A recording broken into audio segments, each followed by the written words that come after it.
Yes, good morning and thank you very much for the short introduction.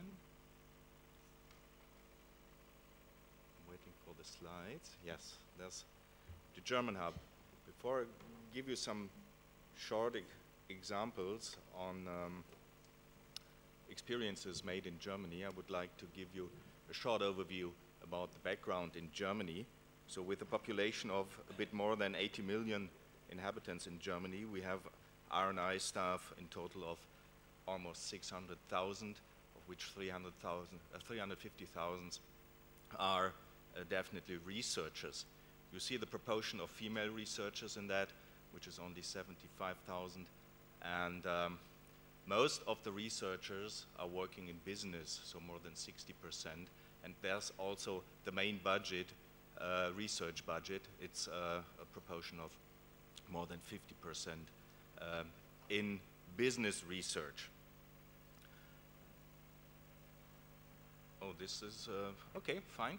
It's the same slide again, with a bit colorful. Well, this is definitely not my presentation. Yeah, so. Anyway, there's a raising awareness of responsible research and innovation in the German context. If you look at the Eurobarometer, more than 50% of the population is interested in science and technology. And if you look at the German context and you Google RRI tools, it's the Bonn Science Shop, our organization, but also our hub members, our hub partners, like Fraunhofer Umsicht, or Forschungswende, which is an association, as top referrers when it comes to responsible research and innovation in Germany.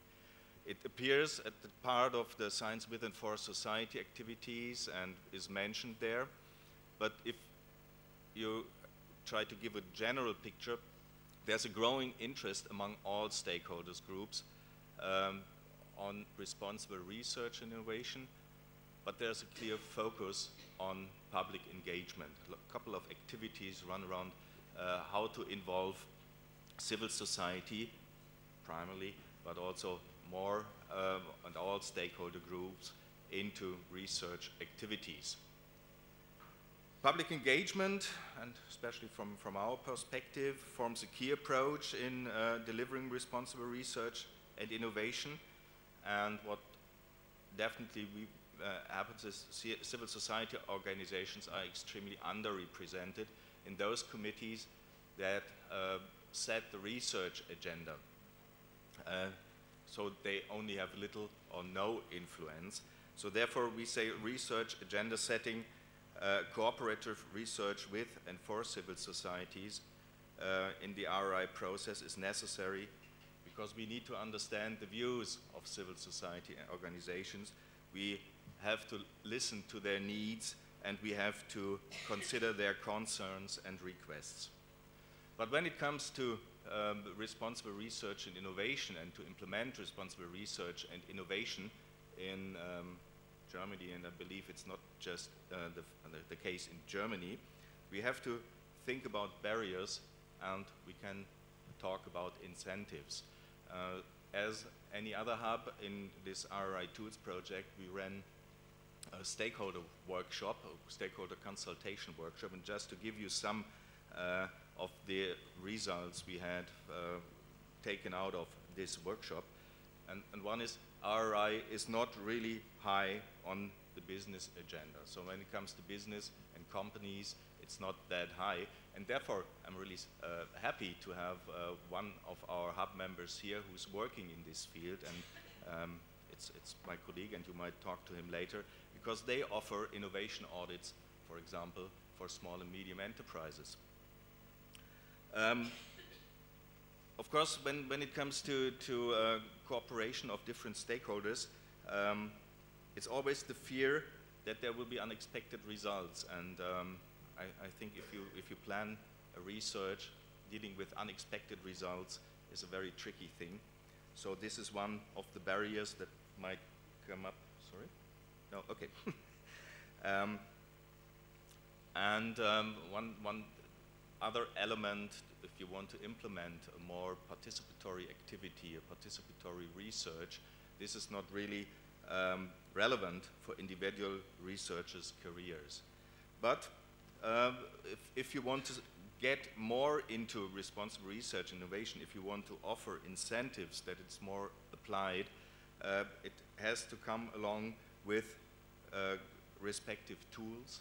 And therefore, we're working on responsible research and innovation tools and guidelines how to work with these tools. It has to be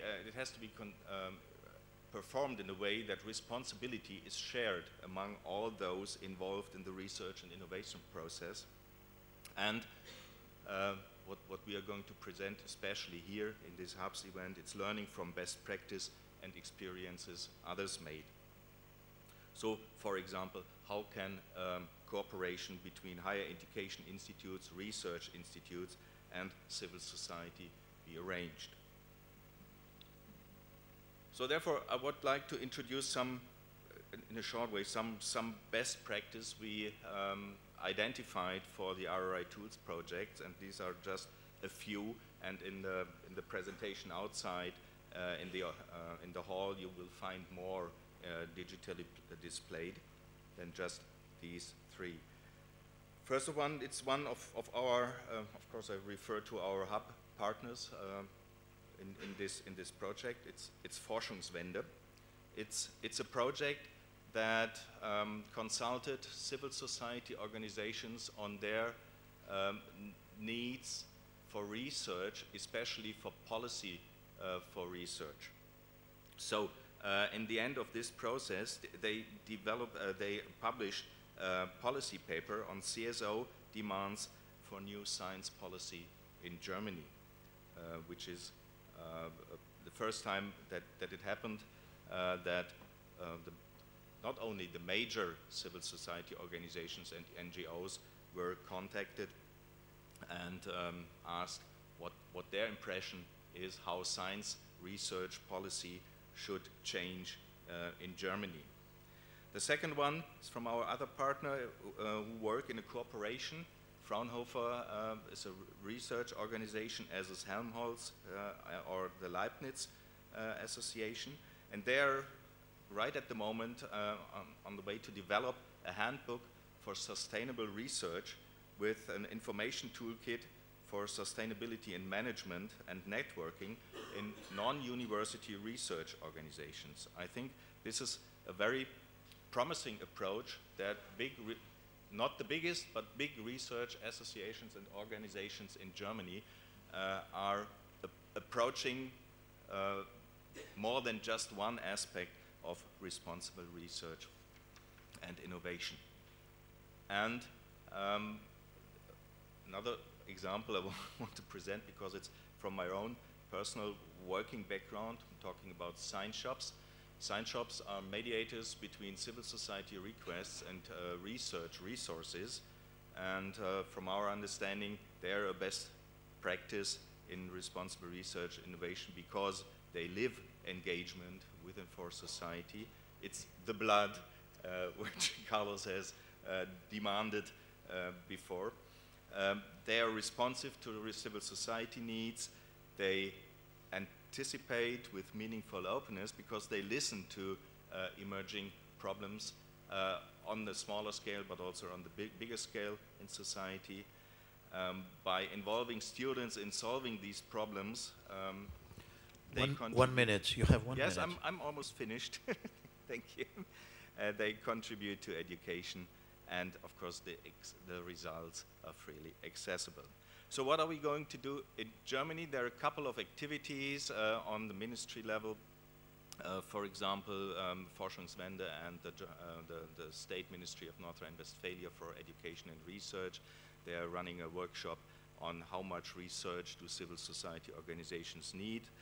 We will organize more information events throughout Germany, in Berlin, with different stakeholders to discuss research agendas in Germany. We will run cafeterias, science cafes in Bonn Science Shop, just for an informal exchange on problems on which might show up on when dealing with responsible research and innovation. And of course, we will present our results in different international conferences and activities. So thank you for your attention.